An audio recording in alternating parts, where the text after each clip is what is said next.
Kita tengok hasilnya. Ada dok keteh.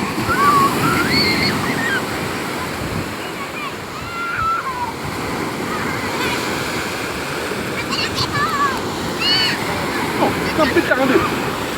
Sampai tak ada. Mana?